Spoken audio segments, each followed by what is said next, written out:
Assalamualaikum anak-anak, gimana anak-anak kabarnya? Semoga anak-anak sehat dan semangat. Anak-anak yang belum menyelesaikan tugas 1, 2, dan 3 ditunggu untuk segera diselesaikan, kirimkan email, jangan lupa disertai nama dan kelasnya. Kemarin kita sudah mempelajari 5 benua yang ada di dunia. Nah, hari ini kita akan mempelajari negara Jepang. Apa yang terfikir di benak anak-anak ketika mendengar negara Jepang? Mungkin anak-anak ingat dengan film animasinya bagus-bagus ya dari Jepang.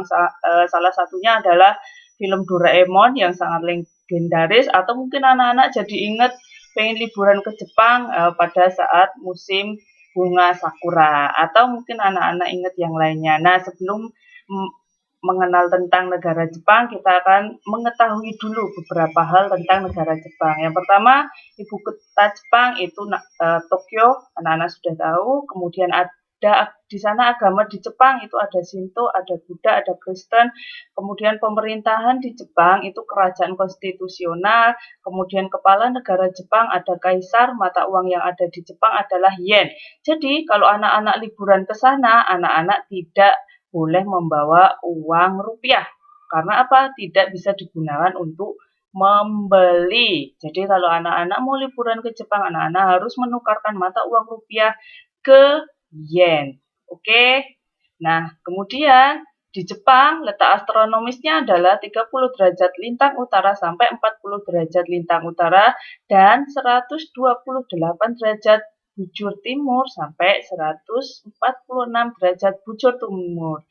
Nah, ini yang menjadikan Jepang memiliki 3 musim. Yang pertama adalah iklim sedang, itu ada 4 musim, ada musim semi, musim panas, musim gugur, dan musim dingin. Nah, di musim panas di Jepang itu yang sangat ditunggu-tunggu oleh orang-orang yang sekolah di sana. Kenapa? Karena selama musim panas itu di Jepang libur. Nah, musim panas ini dimulai bulan Juni. Jadi selama bulan Juni, 1 bulan itu libur, dan biasanya anak-anak sekolah atau orang-orang yang libur di bulan Juni ini menggunakan kegiatannya atau kesempatannya adalah liburan di pantai. Jadi kalau anak-anak pengen libur 1 bulan, nah sekolah di Jepang nanti nunggu bulan Juni dapat libur 1 bulan. Jadi selama musim panas kalau di Jepang itu libur.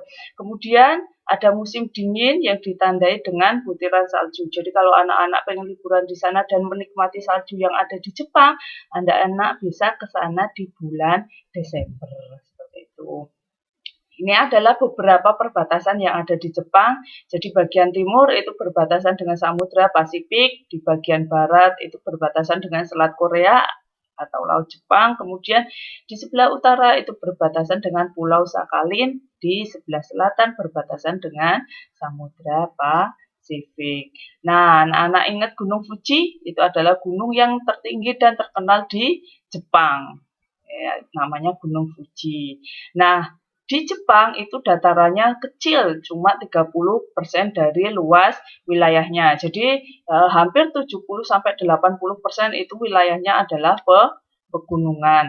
Nah, walaupun seperti itu di Jepang ini sumber daya mineralnya juga sedikit. Jadi kalau dibandingkan dengan Indonesia, sumber daya mineral yang ada di Jepang itu lebih banyak Indonesia. Tetapi kenapa negara Jepang itu maju? Kita tahu kan Indonesia sama Jepang, kalau secara kasat mata memang kita melihatnya Jepang lebih maju, padahal sumber daya mineralnya sedikit loh daripada Indonesia.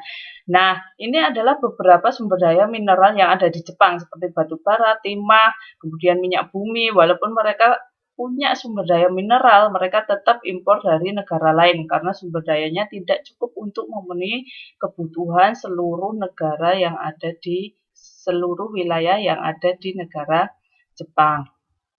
Nah, ini adalah beberapa flora fauna yang ada di Jepang. Nah, flora itu apa? Flora itu adalah tumbuh-tumbuhan.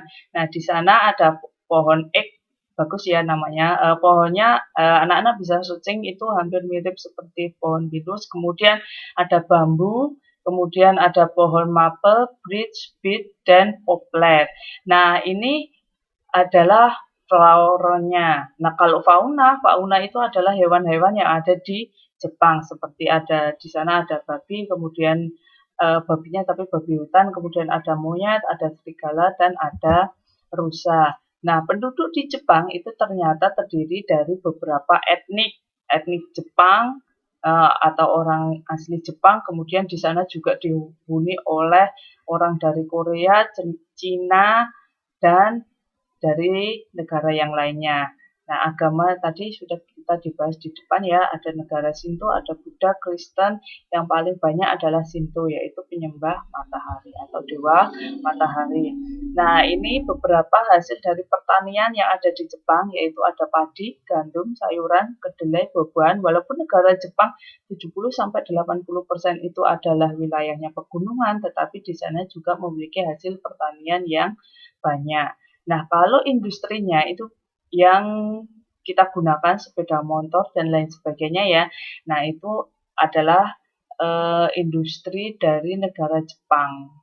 Kendaraan motor kalian dari Jepang atau dari Indonesia? Kemudian ada hasil peternakannya, ada ayam, kemudian ada babi, kemudian ada susu. Nah, itu adalah hasil peternakan yang ada di Jepang. Mungkin itu saja kita pelajari negara Jepang, anak-anak bisa pelajari dari sumber yang lainnya. Sekian, wassalamualaikum warahmatullahi wabarakatuh.